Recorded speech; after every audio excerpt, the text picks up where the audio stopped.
शाळेतील get together म्हणजे जुन्या आठवणींना ताजा करण्याचा विषय. शाळेतील ते मित्रमैत्रिणी आणि शिक्षकांना भेटण्याचा हा क्षण दोन जीवांना पुन्हा एकदा प्रेमात पाडणारा हा विषय. गेट टुगेदर म्हणजे एका शाळेतील आपण पुन्हा भेटतो, त्या चोरून पाहणाऱ्या नजरा, शाळेतील मुलामुलींचे विषय, तो कसा दिसत असेल आता, ती कशी दिसत असेल आता, तिला बोलण्याचं राहून गेलेले ते शब्द किंवा त्याला बोलण्याच्या राहिलेल्या त्या गोष्टी, हे सगळं पुन्हा आठवतं.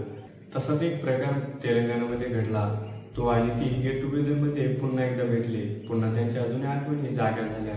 पुन्हा एकदा त्यांचे मन जुळले. त्यांचं मन जुन्या आठवणीत रमू लागले. आता तो आणि ते दोघे एकमेकांना भेटू लागले. गेट टुगेदरमध्ये पण भेटले आणि नंतर पण भेटू लागले. पण लग्नानंतर हे तिचे भेटणे चुकीचे होते. पण म्हणतात ना, प्रेम आंधळं असतं. तसंच काहीतरी तेलंगणामध्ये घडलं आणि एक धक्कादायक बातमी समोर आली. तिच्या तिन्ही मुलांची हत्या झाली. हे धक्कादायक होतं. या तिन्ही मुलांना बाजूला करणारी ती होती. नमस्कार, मी सचिन आणि तुम्ही पाहतात विषय चर्चेचा. उत्तर प्रदेशातील मेरठमध्ये मुस्कानने प्रियकरासोबत राहण्यासाठी तिच्या पतीची निर्घृणपणे हत्या केली होती.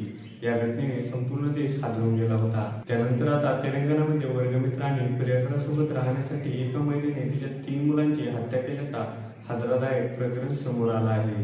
तेलंगणातील संगारेड्डीमध्ये महिलेने तिच्या प्रियकरासोबत राहण्यासाठी रजिताने सगळ्या कुटुंबाला संपवण्याचा निर्णय घेतला होता. त्यानंतर रजिताने स्वतःच्या हाताने 3 मुलांची निर्घृणपणे हत्या केली. या प्रकरणी पोलिसांनी 30 वर्षीय रजिता आणि तिचा प्रियकर शिवकुमार यांना अटक केली आहे. तेलंगणातील संगारेड्डी येथील अमीनपूरमध्ये रजिताने तिच्या 3 मुलांना विष देऊन मारण्याचा आरोप होता. रजिता तिच्या प्रियकरासोबत नवीन आयुष्य सुरू करणार होती. यासाठी तिने हा टोकाचा निर्णय घेतला. सुरुवातीला रजिताने जेवणातून विष देऊन मुलांना मारण्याचा आरोप होता.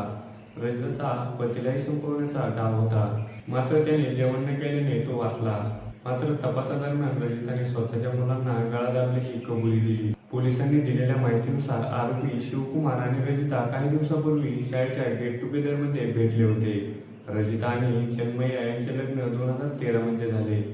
त्यावेळी रजिता 30 वर्षाची आणि चिन्मय्या 50 वर्षाची होते. वयाच्या अंतरामुळे त्यांच्या नात्यात कटुता होती आणि वारंवार त्यांचे वाद होत होते. 6 महिन्यापूर्वी रजिता तिच्या शाळेच्या गेट टुगेदरला गेली होती, जिथे ती शिवकुमारला अनेक वर्षांनी भेटली होती.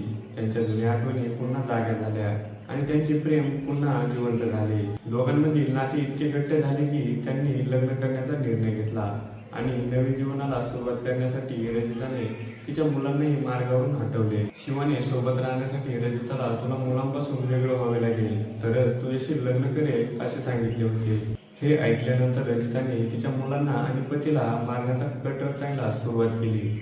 रजिताने तिच्या मुलांना टॉवेलने गळा दाबून मारले. पाण्याच्या टँकरवर चालक म्हणून काम करणारा चिन्मय्या उशिरा घरी परतला. तेव्हा रजिताने त्याला सांगितले, माझ्या पोटात खूप दुखत आहे. दही भात खाल्ल्यामुळे माझ्या आणि मुलांची तब्येत बिघडली असे तिने सांगितले. त्यानंतर चिन्मय्या आणि आजूबाजूच्या लोकांनी मुलांसह रजिताला रुग्णालयात दाखल केले. मात्र डॉक्टरांना संशय आल्याने त्यांनी पोलिसांना या प्रकरणी माहिती दिली. पोलिसांनी रजिताकडे कसून चौकशी केली असता संपूर्ण प्रकरण उघडकीस आले. रजिताने कबूल केले की तिनेच तिच्या 3ही मुलांचा गळा दाबून खून केला आहे. 3 मुलांपैकी एक 13 वर्षाचा, दुसरा 10 वर्षाचा आणि तिसरा 8 वर्षाचा होता. यानंतर पोलिसांनी शिवकुमार आणि रजिताला अटक केली आहे.